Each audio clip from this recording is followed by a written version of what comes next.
বিসমিল্লাহির রহমানির রহিম। Welcome to Afroz channel. আজকে চলে আসছি গোলাপজাম মিষ্টির রেসিপি নিয়ে। এই রেসিপিতে আজকে যে রেসিপিটি দিব, এখানে পারফেক্ট মেজারমেন্ট সহ সমস্ত টিপস অ্যান্ড ট্রিক্স থাকবে। ওকে, তো ফলো করতে থাকো ইনশাল্লাহ। ট্রাস্ট মি, এই রেসিপিটি ফলো করলে তোমাদের কালোজামও কিন্তু হবে একদম পারফেক্ট কালোজাম। তো কিচেনে চলে আসছি, একটা পাত্র বসিয়ে দিয়েছি। এখানে আমি দিয়ে দিয়েছি 2 কাপ চিনি। একদম মেজারমেন্টটা ঠিক করে দেখবে যে 2 কাপ চিনি দিয়েছি আমি এখানে। আর এখানে আমি দিয়ে দিব 4 কাপ পানি। ঠিক আছে, যতটুক চিনি নিতে হবে তার ডবল কিন্তু পানি লাগবে। ওকে, তো পানিটা দিয়ে দিচ্ছি। প্রথমেই আমি শিরাটা তৈরি করে নিব। এর জন্য পানি দিয়ে দিচ্ছি 4 কাপ। এখন চুলোটা ধরিয়ে দিয়েছি, দিয়ে এখানে দিয়ে দিয়েছি 2টা এলাচ। 2টা এলাচ আমি মুখটা একটু ফাটিয়ে দিয়ে দিয়েছি। এখন এই চিনি শিরাটা কোনো রকম ঘন করার দরকার নেই। চিনি শিরাটা ফুটে ওঠার পরে 2 মিনিট ফুটালেই হয়ে যাবে। দিয়ে ঢাকা দিয়ে রেখে দিতে হবে। ওকে, যেভাবে বলে দিচ্ছি সমস্ত কিছু ফলো করলে কিন্তু খুব সুন্দর কালোজাম তৈরি করা যায় ঘরেতেই। তো ঢাকা দিয়ে দিলাম, ফুটতে থাকুক। আর এদিকে আমি 2টা ডিম ভেঙে নিচ্ছি।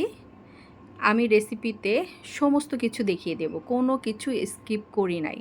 এই রেসিপি যেভাবে করেছি সেভাবে করলে কিন্তু একদম পারফেক্ট কালোজাম তৈরি করা যাবে। ঠিক আছে, তো আমি 2টো ডিম ভেঙে নিচ্ছি। এখানে আরও কিছু জিনিস মেশাতে হবে, যেমন 2 চামচ চিনি দিয়ে দেব। এই ডিমের মধ্যে 1 চামচ দিলাম, 2 চামচ চিনি দিয়ে দিচ্ছি। আর দিয়ে দিচ্ছি পানি, 2 চামচ পানি।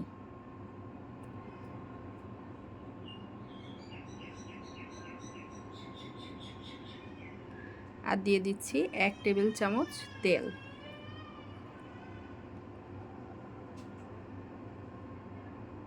এই সমস্ত কিছু আমি ভালো করে ফাটিয়ে নিচ্ছি। ঠিক আছে, ডিমের মধ্যে এইভাবে কিন্তু পানি, চিনি, তেল দিয়ে ভালো করে ফেটে নিতে হবে।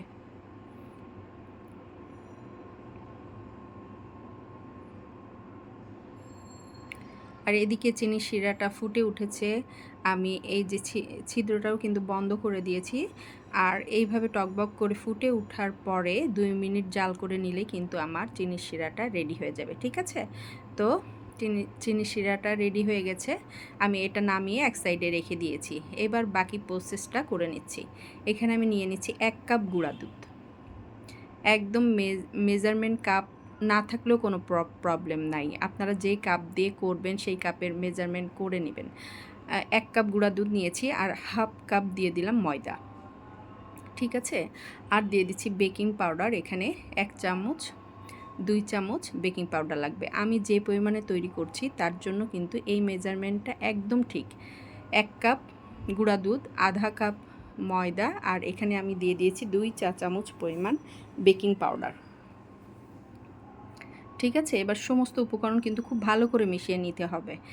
ময়দা, গুঁড়া দুধ, বেকিং পাউডারটা যেন খুব ভালোভাবে মিশে যায়।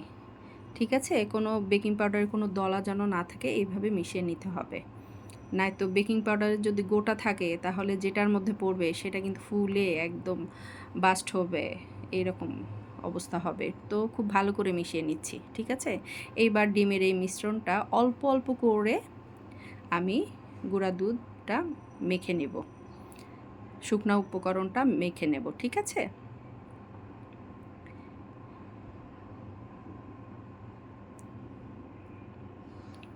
এই যে ডিমটা অল্প অল্প করে দিয়ে কিন্তু আমাকে মেখে নিতে হবে শুকনো উপকরণটা। এখানে একবারে দিলে কিন্তু অনেক সময় মাখাটা পাতলা হয়ে যাবে। এজন্য অল্প অল্প করে দিয়ে আমি মেখে নিচ্ছি।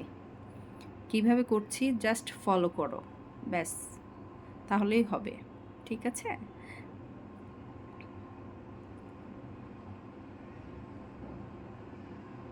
এভাবে অল্প অল্প দিয়ে দেখতে হবে যে কতটুক লাগে।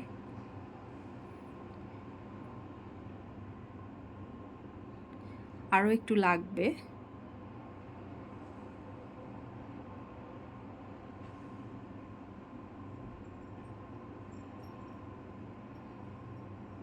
এই যে এখান থেকে মনে হয় 1 টেবিল চামচ পরিমাণ ডিম আমার থেকে গেছে। ঠিক আছে, আর লাগবে না। এবার যতটুক দিয়েছি এটা দিয়েই খুব ভালো করে মেখে নিচ্ছি।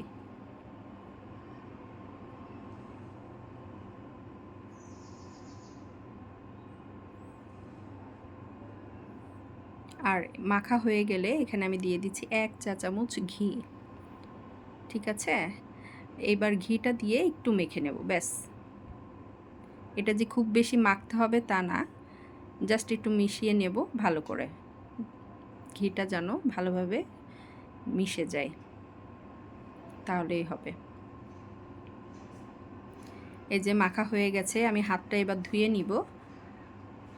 এই যে হাত ধুয়ে এসেছি, এবার অল্প একটু ঘি নিব, নিয়ে আমি যে প্লেটে মিষ্টিটা তৈরি করব সেখানে একটু ভালো করে ঘি দিয়ে নিচ্ছি, তাহলে আমার মিষ্টিটা তুলতে সুবিধা হবে। ঠিক আছে,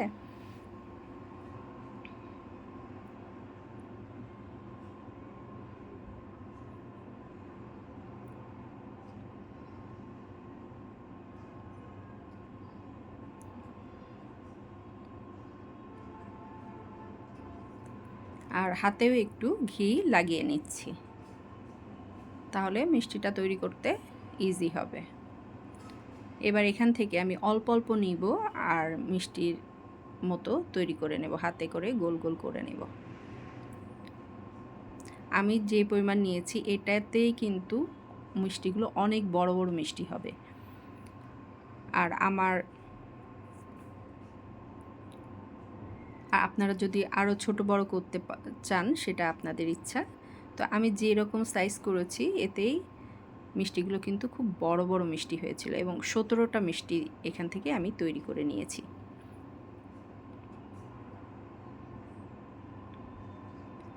এমনভাবে তৈরি করতে হবে যেন গাটা একদম মসৃণ থাকে, কোনো ফাটল যেন মিষ্টিতে না থাকে, সেইভাবে গোল গোল করে নিতে হবে।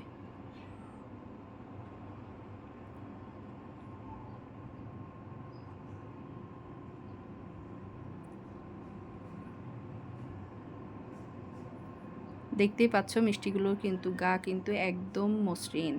ঠিক আছে,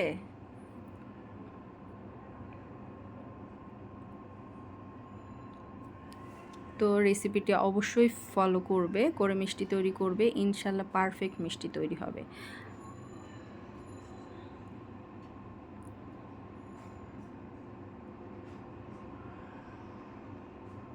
এই যে এইভাবে সবগুলো তৈরি করে নিয়েছি।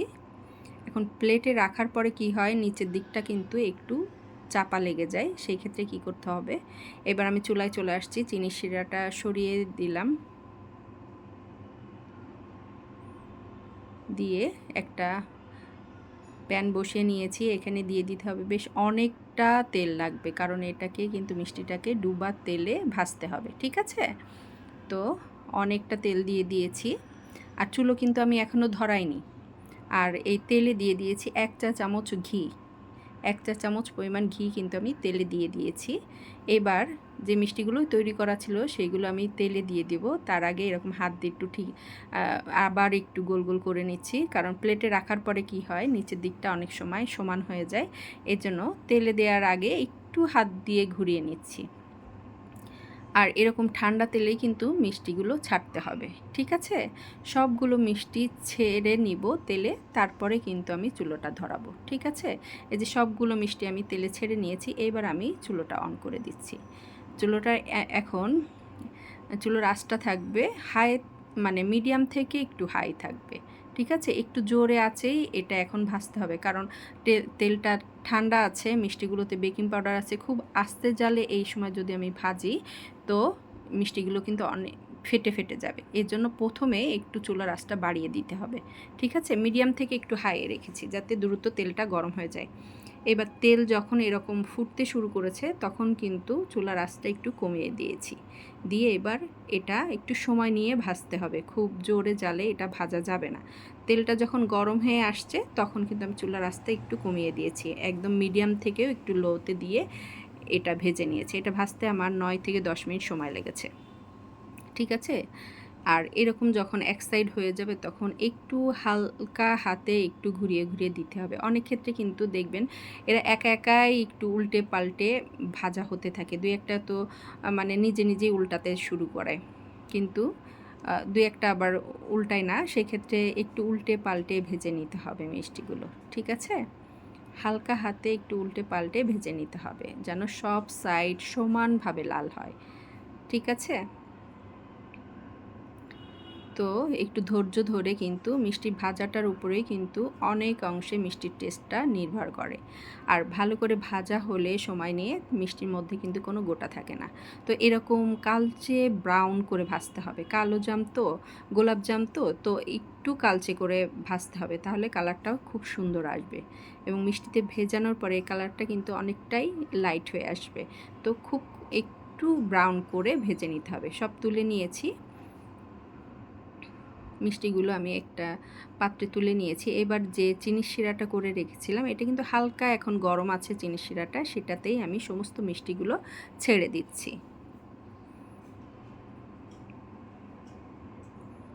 সমস্ত মিষ্টিগুলো আমি ছেড়ে দিয়েছি। এবার ঢাকা দিয়ে চুলাটা অন করে দিচ্ছি। ঠিক আছে? চুলাটা অন করে দিয়েছি।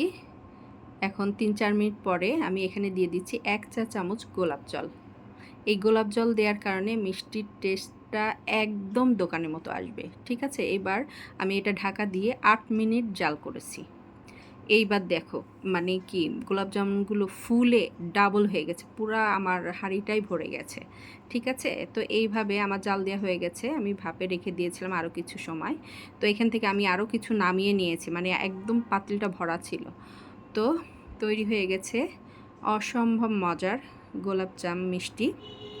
তোমরা বাড়িতে এই রেসিপি ফলো করে যেভাবে আমি করেছি ফলো করে তৈরি করবে, ইনশাল্লাহ একদম পারফেক্ট গোলাপজাম তৈরি হবে। এই মিষ্টিটা এখনও অনেক গরম, একদম গরম গরমই আমি তোমাদেরকে দেখিয়ে দিচ্ছি যে একদম নরম তুলতুলে ধোঁয়া উঠছে এখনও মিষ্টি থেকে। আর এটা যদি এখনও সারা রাত থাকে রসের মধ্যে তো আরও কিন্তু একটু বড় হয়ে যাবে এবং আরও সফট হয়ে যাবে। ঠিক আছে? তো তৈরি করবে তোমরা সবাই, ইনশাল্লাহ খুব বাসার সবাই খুব পছন্দ করবে। ঠিক আছে? ওকে, থ্যাংক ইউ। আসসালামু আলাইকুম।